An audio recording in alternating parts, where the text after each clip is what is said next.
El tema que vamos a tocar ahora es el de reanimación cardiopulmonar, RCP. Soy la doctora Marisabel Guamán Flores, residente del segundo año de anestesiología en la sede del Hospital Daniel Alcides Carrión.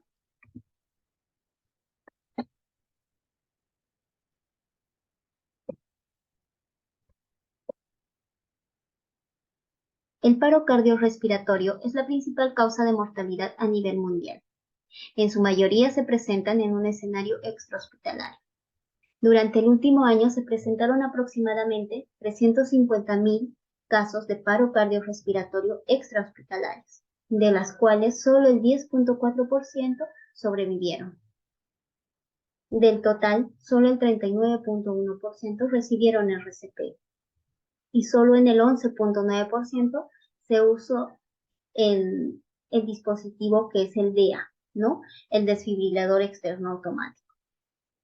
Lamentablemente, en el Perú, el nivel de conocimientos en el personal de salud sobre reanimación cardiopulmonar es de medio a bajo, incluyendo el personal médico, el personal de enfermería, el personal técnico, los internos de medicina e incluso los estudiantes de medicina, los cuales tenemos la obligación de replicar nuestros conocimientos en RCP a la población, siendo estos los que tienen el primer contacto con el paciente.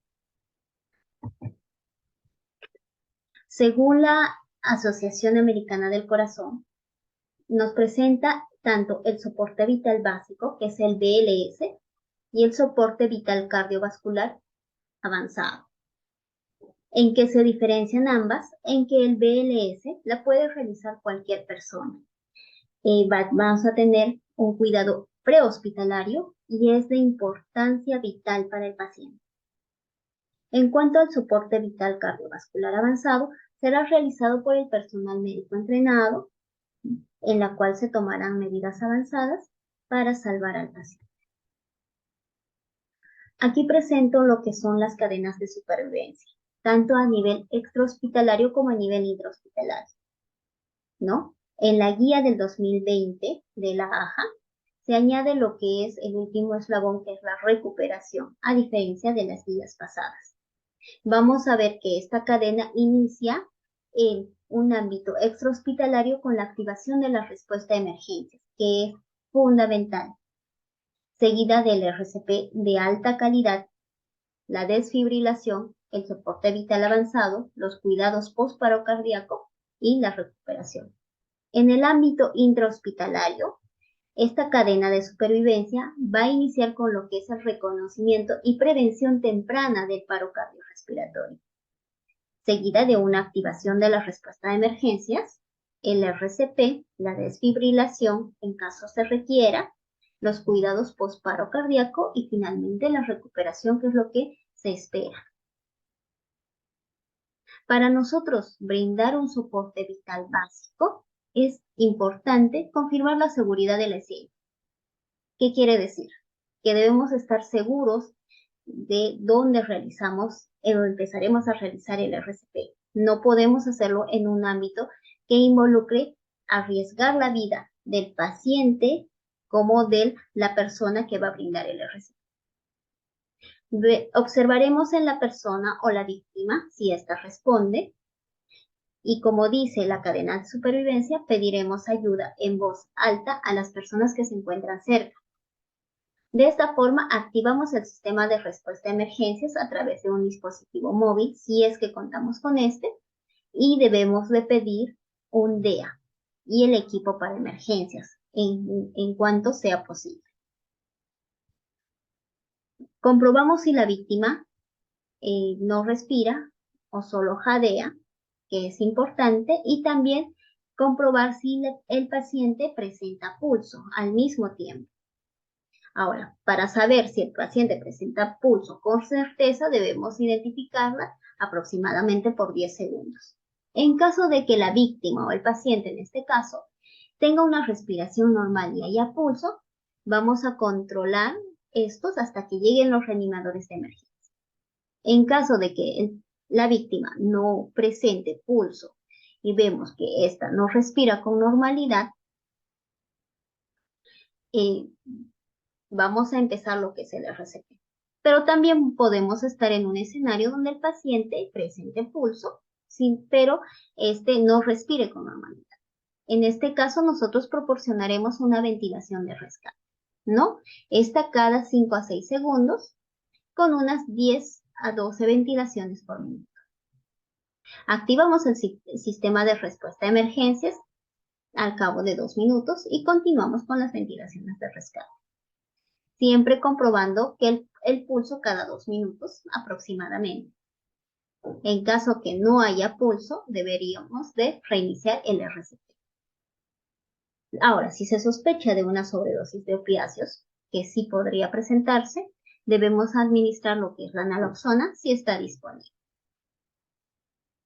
Ahora, tenemos a un paciente sin respiración o que solo jadea y sin pulso, entonces iniciaremos con la reanimación cardiopulmonar. El nivel de reanimación que nosotros empleemos va a depender del nivel de entrenamiento que se tenga. Si es una persona que no tiene conocimientos muy básicos de RCP, una persona que no está entrenada, simplemente empezará con las compresiones torácicas, solo usando las manos. A medida que la persona tiene más conocimientos de RCP, podrá brindar ventilaciones de rescate añadidas ya a las compresiones torácicas, ¿no? En una relación de 30-2, 30 compresiones por 2 respiraciones. Si contamos con un equipo de alto rendimiento, ya el RCP se va a coordinar con varios reanimadores. En cuanto al soporte vital básico, tenemos ya un paciente que no respira y que no tiene pulso. En este punto, vamos a empezar con el RCP, ¿no? Iniciamos con ciclos de 30 compresiones con 2 ventilaciones. Si se puede usar el DEA, si tenemos la disponibilidad del DEA, se debe usar de forma inmediata. Las compresiones deben de ser adecuadas. Es muy importante que sean efectivas, que éstas tengan una compresión de 5 centímetros en cada momento que se hace la compresión y que tenga un ritmo de aproximadamente 100 a 120 compresiones por minuto. Una vez que nosotros empezamos el RCP y tenemos el DEA, debemos comprobar si el ritmo es desfibrilable o no. Si el ritmo es desfibrilable, podremos administrar una recarga y reanudar el RCP de forma inmediata hasta que lo indique el DEA. Es aproximadamente 2 minutos de RCP. Nuevamente podemos comprobar con el DEA si el ritmo es desfibrilable o no, si amerita o no una nueva descarga. Ahora, tenemos otro caso en el cual el ritmo no es desfibrilable. Entonces, seguiremos con el RCP aproximadamente 2 minutos y volveremos a comprobar nuevamente el ritmo con el DEA. Si este se vuelve un ritmo desfibrilable, iniciaremos con las descargas. Cuando hablamos nosotros de ritmos desfibrilables y no desfibrilables, tendremos una memotecnia, ¿no? Que nos va a ayudar mucho en recordar e identificar estos ritmos. Los ritmos desfibrilables son la fibrilación ventricular y la taquicardia ventricular sin pulso. Y los ritmos no desfibrilables son la actividad eléctrica sin pulso y la sistolia.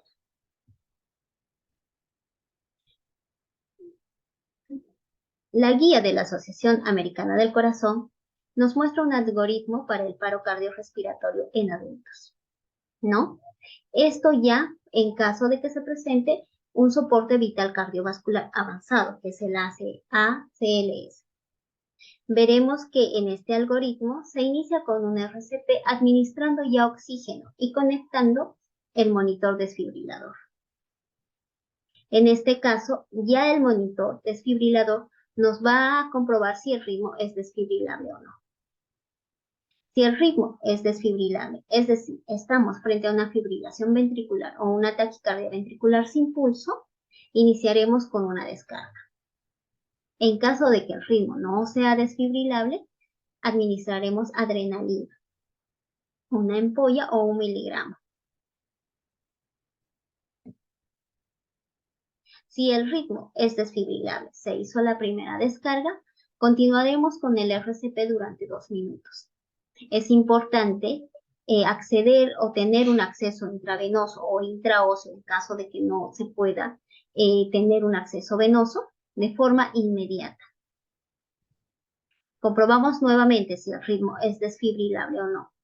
Si el ritmo es desfibrilable, haremos una descarga nuevamente, ¿no? Administraremos adrenalina cada 3 a 5 minutos en caso de que el paciente continúe en paro cardiorrespiratorio. Y es ahí donde deberemos considerar la posibilidad de el uso de un dispositivo de manejo avanzado de la vía aérea y capnografía. Es en este punto donde nosotros vamos a valorar si podemos intubar al paciente en caso de que contemos con los dispositivos adecuados. En el caso de que el ritmo no sea desfibrilable en una nueva comprobación, continuaremos aplicando adrenalina nuevamente y seguimos con el RCP 2 minutos. Accedemos definitivamente con una vía intravenosa y en caso de que no se encuentre una vía intraósea para la administración de la adrenalina, que debe ser cada 3 a 5 minutos. Y de igual forma hay que considerar un manejo más avanzado de lo que es la vía. Si el ritmo es desfibrilable, iniciaremos con las descargas. Si el ritmo no es desfibrilable, continuaremos con el RCP. Tengamos esto en claro, nunca paramos con la reanimación cardiopulmonar hasta que el paciente salga de paro cardiorrespiratorio. Vemos que si el ritmo es desfibrilable, continuamos con el RCP, ya aplicamos lo que es la adrenalina, podemos considerar otros fármacos como es la amiodarona en una dosis de 300 en bolo o lidocaína de 1.5 miligramos por kilo peso y tratar lo que son las causas reversibles. En el caso de que el ritmo no sea desfibrilable, si no existen signos de retorno de circulación espontánea, volvemos a lo que es el punto 10, continuamos con el RCP y con la administración de adrenalina. Ahora, si es el ritmo desfibrilable, vamos a pasar con las descargas y podemos asociarla a otra serie de fármacos, como ya lo había indicado, la amiodarona y la lidocaína.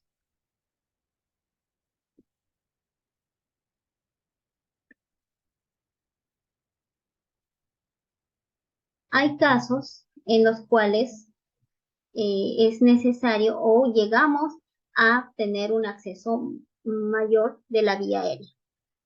Es ahí donde nosotros tenemos o hacemos uso de los monitores, de la capnografía en este caso, para identificar si nuestra intubación fue adecuada o nuestras ventilaciones son adecuadas. Lo ideal es mantener una concentración de CO2 por encima de 10 a 20. Ahora, debemos de considerar la causa por la cual el paciente entra en paro cardiorrespiratorio, ¿no? Si las causas son reversibles, tratando estas podremos mejorar la situación del paciente y sacarlo de paro cardiorrespiratorio.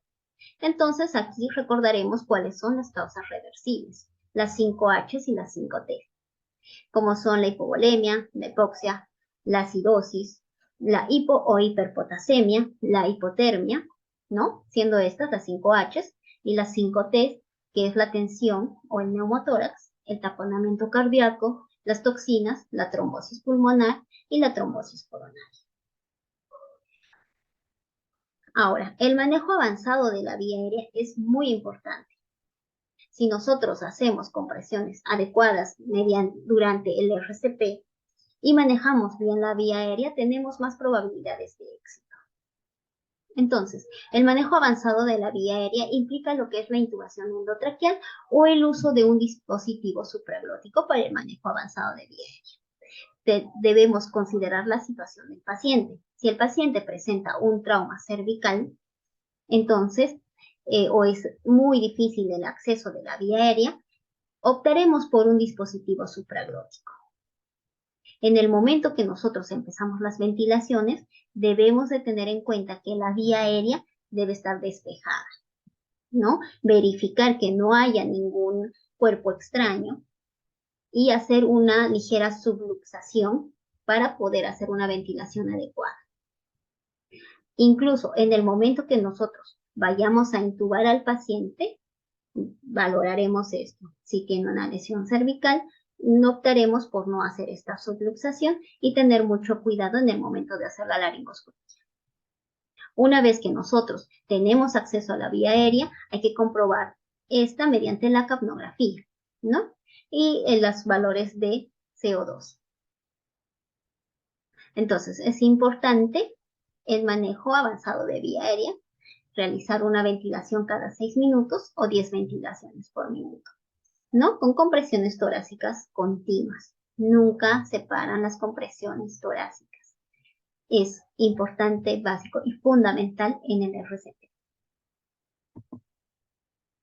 Recordemos una vez más los ritmos desfibrilables, muy importante también, porque en muchos casos se ven en que al no tener un DEA que nos indica ya si el ritmo es desfibrilable o no, al tener un monitor desfibrilador tenemos que identificar nosotros si estamos ante una fibrilación ventricular, una taquicardia ventricular sin pulso, en los cuales nosotros sí podremos hacer la descarga. Sin embargo, si nosotros tenemos la lectura del monitor, una actividad eléctrica sin pulso o una asistolia, definitivamente no haremos la descarga. Sin embargo, continuaremos siempre con el RCP. Nuevamente indico la importancia de este tema.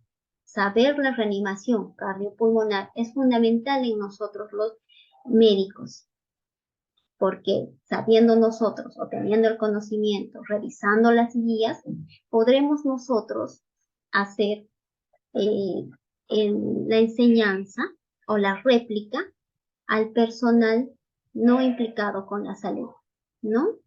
A las personas de a pie, a las personas que van a tener el primer contacto con la población. De esta forma evitaremos más muertes, ¿no? Y mejorará el pronóstico de nuestros pacientes.